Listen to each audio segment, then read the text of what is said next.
Part Porber 1249. একই গিন্নি, এই কটা ভাতে কি পেট ভরবে? ও যা ভাত আছে না ওটা বেড়াল ডিগোতে পারবে না। হ্যাঁ, আরে বাবা, আমি আর বেড়াল এক হলো? এই বাড়তি কথা না বলে খাও তো।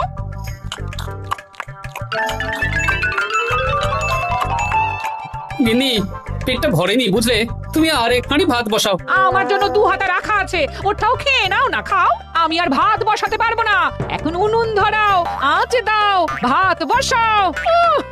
আরে তোমারটা তুমি খেয়ে নাও না, তুমি তো জানো আমার এটুকু খাবার পোষায় না। তারপর তুমি আজকে ওই ওলের ঝোলটা যা বানিয়েছিলে না, আহা, খাই খাই খাই খাই করে আমার জীবনটাও খেয়ে ফেললে গো। আরে বাবা, ভগবান এই পেট দিয়েছে কিসের জন্য? এত খাটাখাটনি সবকিছুই তো এর জন্য নাকি? হ্যাঁ দাদু, অনেকদিন ভূতের গল্প শুনিনি, আজকে আমরা ভূতের গল্প শুনবো। বেশ, শোন তাহলে। আমাদের রাজ্যে আজ থেকে বেশ অনেক বছর আগে একটা খুব পেটুক লোক থাকতো। তোমার মতন পেটুক?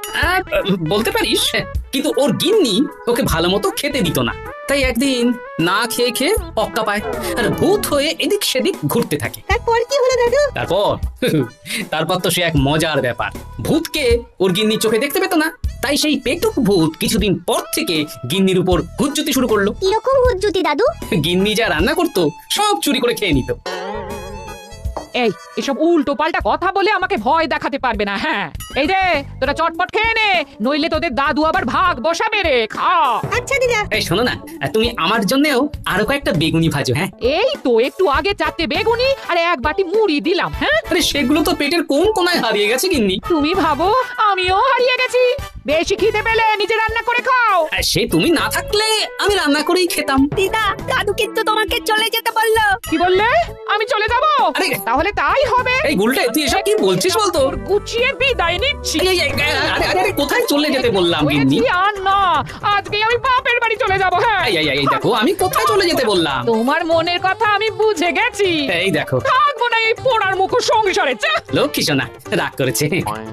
হাওয়া গরম আছে, চল এখান থেকে বেগুনি নিয়ে এখন কেটে পড়ি।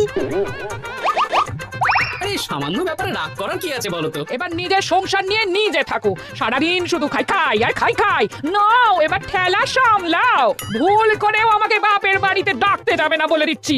যদি যাও তাহলে আমার থেকে খারাপ কেউ হবে না, এই বলে দিলাম। ওগো, তুমি আমায় ছেড়ে চলে গেলে গো, এবার আমি কার কাছে বায়না করবো গো? কিরে, তুই একা একা? জামাই কোথায়? তোমাদের জামাইকে ছেড়ে চলে এসেছি। এ মা, তুমি কি থাকতে দেবে না আমি চলে যাব? এসব আবার কি কথা বলছিস তুই? হ্যাঁ, এ তো তোরও বাড়ি। আমাদের ভাত ডাল জুটলে তোরও জুটবে। কি হয়েছে রে দিদি? দিন রাত খেটে খেটে কয়লার মতো পুড়ে যাচ্ছি, আর ওনার বায়না শেষ নেই। সারাদিন শুধু খাই খাই আর খাই খাই। এবার বুঝবে জামাই বাবু, হ্যাঁ, নিজে হাত পুড়িয়ে রান্না করার ঠেলা। গোপাল দাদা, ও গোপাল দাদা, ও গোপাল দাদা, গোপাল দাদা, এ দরজা খোলো, মহারাজ ডাকছেন। এই রে, অনেক বেলা হয়ে গেল। আরে দরজাটা খোলো। যাচ্ছি যাচ্ছি। আরে আজকে তো গ্রামের সেচ প্রকল্প নিয়ে আলোচনা আছে, মহারাজ তাই তোমাকে ডাকছেন। মুখ হাত ধুয়ে যাচ্ছি। দেখুন মহারাজ, দেখুন এত বেলায় গোপাল এলো, তাও নিজে আসেনি, ডেকে নিয়ে আসতে হলো। সত্যি গোপাল, আজকে এত জরুরি একটা আলোচনা সভা, কোথায় তুমি তাড়াতাড়ি আসবে? তা না করে গোপাল বাড়াবাড়ি করে ফেললো। গোপাল, এই আমি শেষবারের মতন বলে দিচ্ছি, ফের যদি এরকম রাজসভায় দেরি করে আসতে দেখি তাহলে কিন্তু কড়া ব্যবস্থা নেব। আসলে মহারাজ, আমার গিন্নি গতকাল রাগ করে বাপের বাড়ি চলে গেছে, তাই। বেশ হয়েছে। আচ্ছা, যে জন্য আজকের আলোচনা সভা ডাকা হয়েছে সেটা হলো আমাদের রাজ্যের দক্ষিণে একটা সেচের জন্য পুকুর খনন করা হচ্ছে। এ তো খুব ভালো কথা মহারাজ। দক্ষিণের চাষি ভাইরা অনেক দিন ধরে জলের সমস্যায় ভুগছিল, এবার একটা সুরাহা হবে। কিন্তু এটার জন্য তোমাদের বেতন কয়েক মাস কম পাবে তোমরা। একই কেন মহারাজ? তোমার তো এখন একজনের সংসার গোপাল, তোমার আবার চিন্তা কিসে? তাহলেও সেচের জন্য পুকুর খোঁড়া হবে, তার সাথে আমাদের বেতনের কি সম্পর্ক? কারণ ভাড়ারের অবস্থা খুব একটা ভালো নয়, তাই আগামী 3 মাস তোমাদের বেতন 5 মোহর করে কম দেওয়া হবে। হ্যাঁ নয় হ্যাঁ, আর ওই 3 মাসের কেটে নেওয়া বেতন 4র্থ মাসের বেতনের সঙ্গে যোগ করে দেওয়া হবে।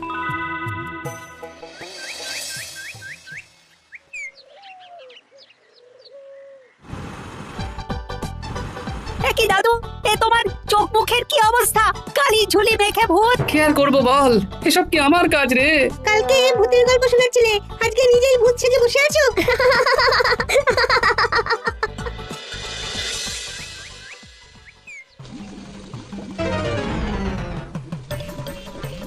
এই রে, ভাতগুলো পড়ে গেছে। দূর দূর দূর, এভাবে হয় নাকি? না, এবার থেকে ভোজনালয় থেকেই খাবার খেতে হবে। একার জন্য কে আবার রান্না করে? দূর দূর। কি গোপাল দাদা, তুমিও আমার মতন ভোজনালয়ে খাচ্ছ? আমার না হয় বাড়িতে রান্না করার কেউ নেই। আমারও নেই, যে ছিল সে ছেড়ে চলে গেছে। ভাই, আর একটু ভাত দেবে? গোপাল দাদা, ভাত আর হবে না গো, আরো কয়েকজন দৈনিক খদ্দের আসবে, তাদের জন্য রেখে দিয়েছি। তাহলে কি আর করা যাবে? একটু একটু ওই তরকারি একটা শাল পাতায় মুড়ে দে, বাড়িতে গিয়ে মুড়ি দিয়ে খাবো। আচ্ছা, তা দিচ্ছি। তুমি খাওয়া হয়ে গেলে হাত মুখ ধুয়ে নাও। আচ্ছা গোপাল দাদা, গিন্নিমা সরিয়ে গেল কেন? সে তোর গিন্নিমাকে গিয়ে জিজ্ঞেস কর। সেটা জিজ্ঞেস করতেই হবে, তোমার মতো একটা ভালো মানুষকে ছেড়ে চলে গেছে।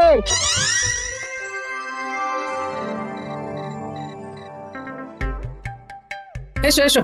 এই নাও ধরো, পুঁটির মা তোমার জন্য কটা রুটি আর তরকারি পাঠালো। শুনলাম তুমি বাইরে ভোজনালয় খাচ্ছ। কি আর করবো বলো, একদিনই ঘর দুয়ারের একই অবস্থা করেছো গো গোপাল দাদা। ওই একার সংসার, এখন আমার কাজের মধ্যে দুই, খাই আর শুই। তা গিন্নিমাকে খবর দাও। না না না, খবর দিলে আবার অশান্তি শুরু করবে, বরং তুমি গিয়ে বলো। বেশ, তাহলে কালকে আমি তোমার শ্বশুর বাড়ির দিকে সার কিনতে যাব, না হয় গিন্নিমাকে আমিই খবর দিয়ে দেবো। বাড়ি ঘর অগোছালো, তাতে আমি কি করতে পারি? হ্যাঁ, এখন আমি আর ওই বাড়িতে থাকি না। হ্যাঁ, শুধু তাই না, গোপাল দাদা বাইরে ভোজনালয়ে তেল মশলা দেওয়া উল্টো পাল্টা খাবার খাচ্ছে গো। থাক, আমাকে এসব কথা শোনাতে আসবে না পুটির বাবা। আমার খাটতে খাটতে জীবনটা কয়লা হয়ে গেছে, কয়লা। ওনার বায়নার শেষ নেই। হ্যাঁ, বুঝলে গোপাল দাদা, আমি গিন্নিমাকে অনেক করে বোঝালাম, কিন্তু কিছুতেই কোনো কথা শুনলো না। বেশ, শুনতে হবে না। এরকম বললে হয় নাকি? চারিদিকে ঘর দুয়ার অগোছালো, খাবারের থালা বাসন এদিক ওদিক ছড়িয়ে ছিটিয়ে আছে। ওরে বাবারে, ইঁদুরেও আস্তানা করেছে। যা হচ্ছে হোক।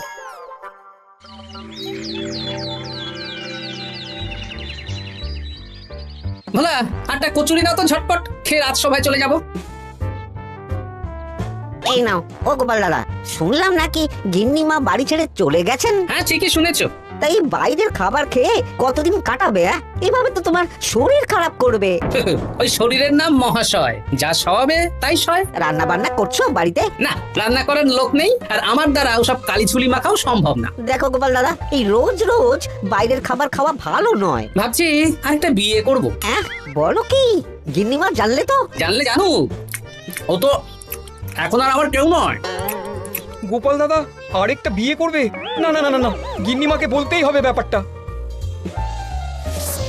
গিন্নিমা, তুমি আবার এসেছো পুটির বাবা। সর্বনাশ হয়ে গেছে। আবার কি সর্বনাশ? হ্যাঁ, বাড়ির চারিদিকে অগোছালো, ইঁদুর মশা মাছি ঘুরে বেড়াচ্ছে। আমি আর ওই বাড়িতে যাব না। গোপাল দাদাও সেই ব্যবস্থাই পাকাপাকি করতে চলেছে, আরেকটা বিয়ে করবে। কি বললে? জল জ্যান্ত বউ থাকতে আরেকটা বিয়ে? হ্যাঁ, আমি আজকেই যাব। ওর একদিন কি আমার একদিন? হ্যাঁ, আমি আজকেই যাব। এই দিদি, এক মুহূর্তে এরকম বদলে গেলি কেন? আবার আবার তো জামাইবাবু তোকে কাটাবে। তা বলে তোর জামাই বাবুটাই অন্য কারোর হয়ে যাবে? হ্যাঁ, আমি বেঁচে থাকতে আমি হতে দেব না। তাহলে দিদি, আমিও যাব। ওই জামাইবাবু অতিরিক্ত খায়, জামাইবাবুর খাওয়া বন্ধ করতে হবে, বুঝলি? ঠিক আছে, চল তাহলে, চল। ঠিক আছে, চলুন তাহলে। হ্যাঁ হ্যাঁ, তাই চলো। বুঝলি দিদি, আমার মাথায় একটা মতলব এসেছে। কি মতলব শুনি?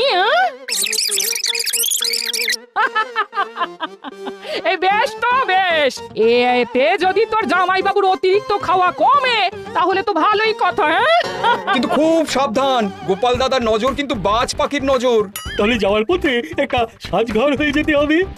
তাড়াতাড়ি চলুন, রাতে মনে হয় ঝেঁপে বৃষ্টি হবে। কই গো, বলি কোথায় গেলে? কি, আমি তো বেশ ভালোই ছিলাম, তা তুমি আবার ফিরে এলে কেন? আমি বেঁচে থাকতে তুমি আবার বিয়ে করবে? ওসব চলবে না। আমি এক সাধক বাবাকে নিয়ে এসেছি, তোমার সব ভীমরতি ইনি ছড়িয়ে দেবেন। হ্যাঁ, আজকে থেকে তোমার অতিরিক্ত খাওয়া দাওয়া বন্ধ করার দায়িত্ব এনার। যাব বাবা। কি করেছো গো? হ্যাঁ, ঘর দুয়ার তো পুরো শ্মশান হয়ে গেছে গো। এখন আবার তোমার ঘর, তুমি পরিষ্কার করো। সে করছি, তুমি যাও বাজার করে নিয়ে এসো। ভোলার দোকান থেকে বেশি করে ছানা আনবে, আর রাতে ছানার বড়া করে তরকারি বানাবো। হ্যাঁ, আহা, কতদিন খাইনি, এক্ষুনি যাচ্ছি। উহ, তাড়াতাড়ি যাও, তাড়াতাড়ি যাও, মেঘ ডাকছে, রাতে বৃষ্টি হবে।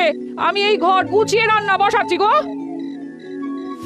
বলো কি গোপাল দাদা, গিন্নিমা ফিরে এসেছেন? হ্যাঁ, সকালে তোমার দোকানে বলেছিলাম না বিয়ে করব, সেটা নিশ্চয়ই কেউ শুনে গিন্নির কানে দিয়েছে। ব্যাস, ঘরের বউ ঘরে চলে এলো। সকালে যখন তোমাকে আমি ওই কচুরি দিচ্ছিলাম, তখন তো ওই পুঁটির বাবাকে দোকানের সামনে দিয়ে হেঁটে যেতে দেখেছিলাম। তাহলে পুঁটির বাবাই খবর দিয়েছে, ভালোই হয়েছে। যাই হোক, আমাকে ওই 500 গ্রাম মতো ছানা দাও তো, গিন্নি ছানার বড়া দিয়ে তরকারি করবে। ভালো তো, ভালো তো, তোমরা ওই কর্তা গিন্নি একসাথে খাবে। আবার কোন সাধককে নিয়ে এসেছে যে আবার খাবার খাওয়া নিয়ন্ত্রণ করবে? দেখো কি করে তোমাকে সামলায়। এই না,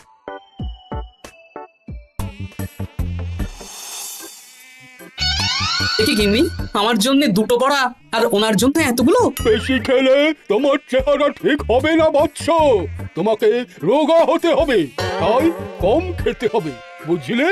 ঠিক আছে, আপনাকে আমি মজা দেখাচ্ছি।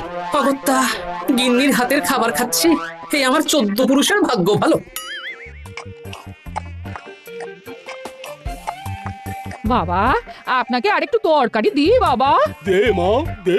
আমাকে দাও। একদম না, বলেছি না তোকে রোগা হতে হবে। হ্যাঁ, কি মশা রে তোদের বাড়িতে।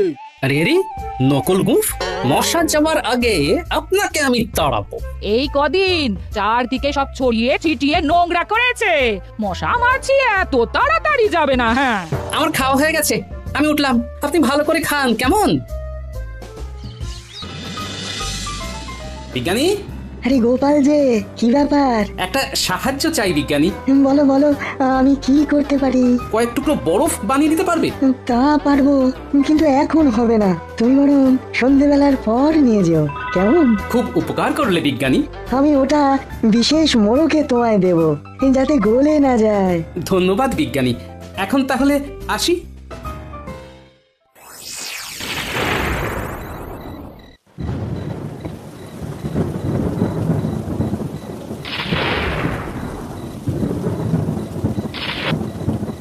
ভালো করেছিস বাবা, যা মশার উৎপাত, মশারি ছাড়া ঘুমোনো যাবে না। কথায় আছে সেবাই পরম ধর্ম, তাই একটু ধর্মকর্ম করছি আর কি। আপনি ঘুমিয়ে পড়ুন, আমরা ওই ঘরে গেলাম। হ্যাঁ, দরজা জানলা ভালো করে বন্ধ করে দিয়েছো তো? ঢেপে বৃষ্টি নেমেছে। হ্যাঁ হ্যাঁ, কোনো চিন্তা নেই, তুমি ঘুমো, আজকে অনেক খাটনি হয়েছে গো। হ্যাঁ, জয় ঠাকুর।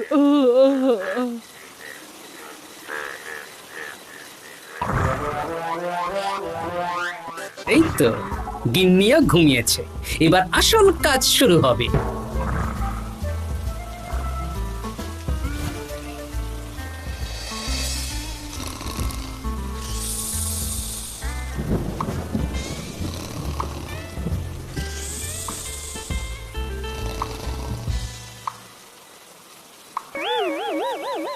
কি জল পড়ছে কেন? চাল ফুটো হয়ে গেল নাকি? এত রাতে এদিকে ডাকার ঠিক হবে না। আরে আরে, কি মুশকিল, এখনই জল পড়ছে। আরে দূর দূর। বাপরে বাপ।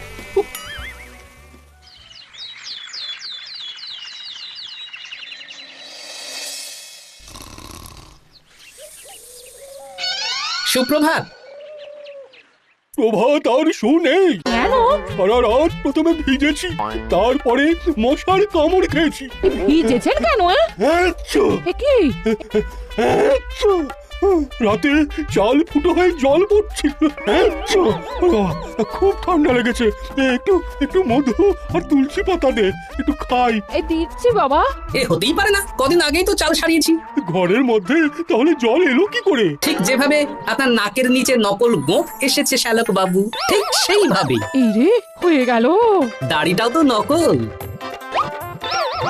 না মানে আমি বুঝিয়ে বলছি গোপাল, তুমি তো একটু বেশি করে খাও, তাই আমি ভেবেছিলাম ওই তোমার যাতে খাওয়াটা একটু কমে, তাহলে আমার দিদির খাটনিটা একটু কমবে। খাটনি কমাতে তো আপনি আসেননি, উল্টে আপনি নিজে ছলে বলে খাচ্ছিলেন। অতিথি হিসেবে এলে নিশ্চয়ই খাওয়াতাম, কিন্তু এটা আপনি ঠিক করেননি। ওগো, ও তো আমার ভালোর জন্যই করেছে। তুমি আমার বিবাহিত স্ত্রী, ও এখন তৃতীয় ব্যক্তি, তুমি ওর কথা কেন শুনবে? হ্যাঁ, প্রথমে বাচ্চাগুলো মস্করা করলো, সেই শুনে তুমি চলে গেলে। ওরা তৃতীয় ব্যক্তি, ওদের কথায় কান দিলে, তারপর পুঁটির বাবার কথা শুনে বিশ্বাস করলে আমি সত্যি বিয়ে করছি। হ্যাঁ, এই জন্যই তো চলে এলাম। হ্যাঁ, এখানে পুঁটির বাবাও তৃতীয় ব্যক্তি, আর তারপর শ্যালক বাবুর কথায় আমাকে কম খেতে দিচ্ছ, আর উনিও তৃতীয় ব্যক্তি। না মানে? হ্যাঁ মানে, না মানে কিছু না।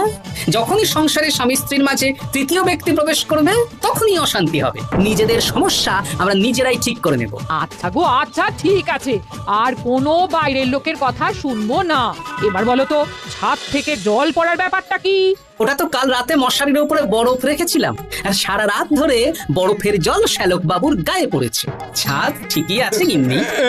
হ্যাঁ নয় হ্যাঁ, কাল যখন খাবার খাওয়ার সময় দেখলাম আপনার গোঁফ খুলে যাচ্ছিল, আপনি ঠিক করলেন, তখনই একটা সন্দেহ হয়। গোপাল, আমি আর তোমাদের কর্তা গিন্নির মাঝে থাকবো না, আমি পালাই। Subscribe to our channel and stay with us to enjoy many more fun videos.